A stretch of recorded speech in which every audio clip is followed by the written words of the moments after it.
Hello, welcome to Garden Chronicles. If you're here for the first time, let me introduce myself.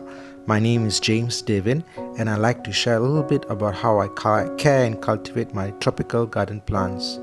Here, I like to introduce my Jewel Alocasia Collection, which I have successfully managed to cultivate them, and I would like to share my tips on how I do it. Here, I want to talk about the difference between these two Alocasia, Alocasia Azlanii and Alocasia Infernalis Black Magic.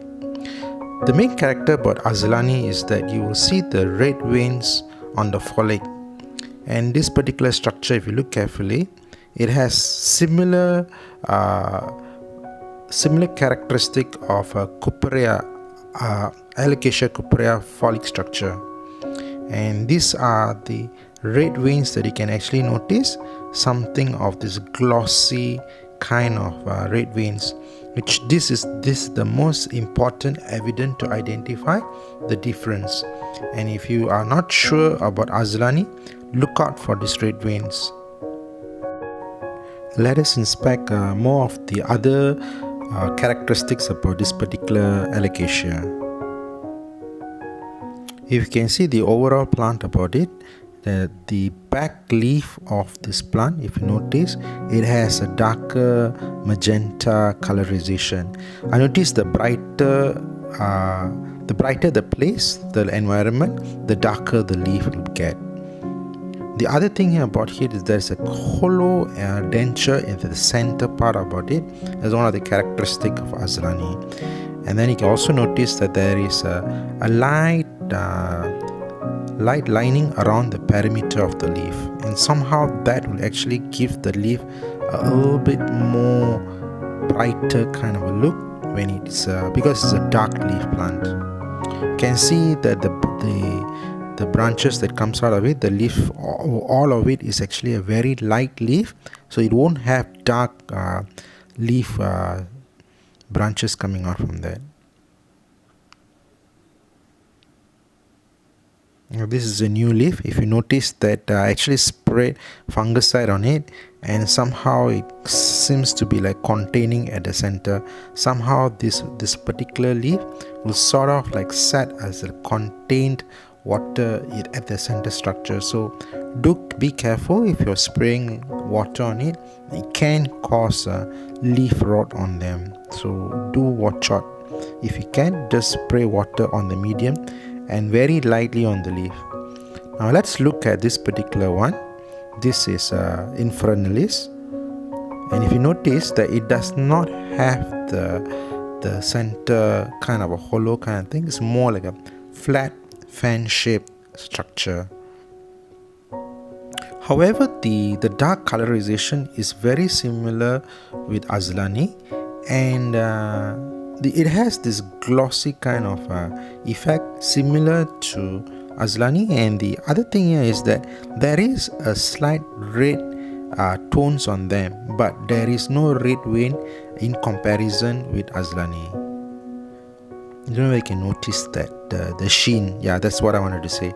There's a kind of this magenta sheen that's very similar, but it is not Azlanii. The other factor about this Infernalis is that they are sold slightly cheaper than Azlanii. Azlanii can actually get triple the price, and this particular one is slightly cheaper. If you look at the back, can you notice that?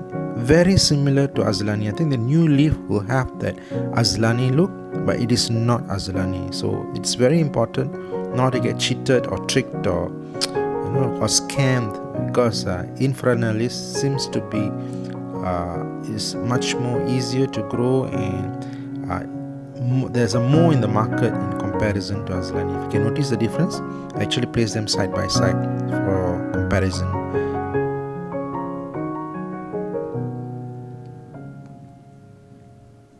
You can see that Infernalis is more darker, but it does not have strong features like Azlanii.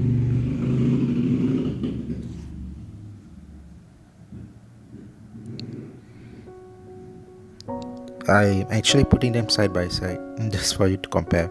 Okay, this is my first Azlanii which I actually purchased it.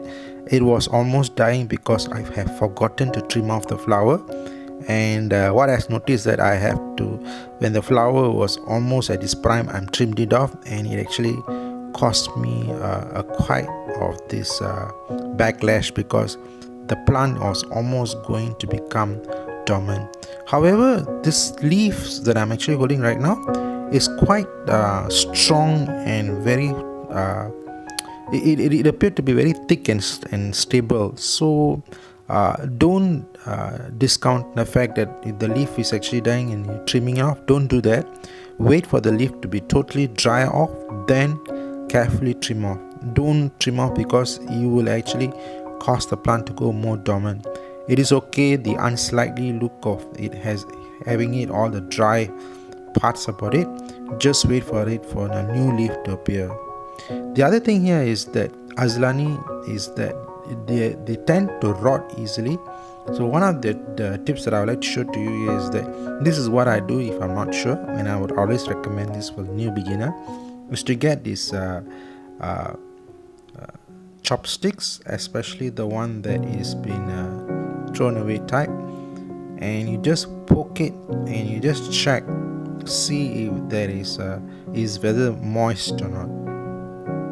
One of the trick here is to see if there is any soil or medium structure sticking to the chopstick, and if there's some dirt on it, it means that it's still moist, but it's a little bit dry, so I may have to water it later. Now I just want to show to you this particular one. I actually watered it yesterday. I just want to show it to you how moist it is. So you can notice this is actually considered very moist, and in this kind of condition I normally water it once a week, so I will not water it until a week later. Similarly, in this particular one I actually watered it yesterday, and if you notice it, that this particular one will have the same effect.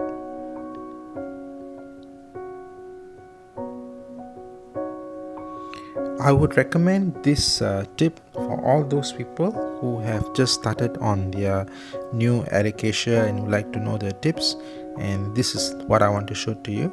Do this, and after a while, if you are okay with it and you're confident about it, you can handle it. The other thing about it is the medium is very important, and do watch out that not to overwater.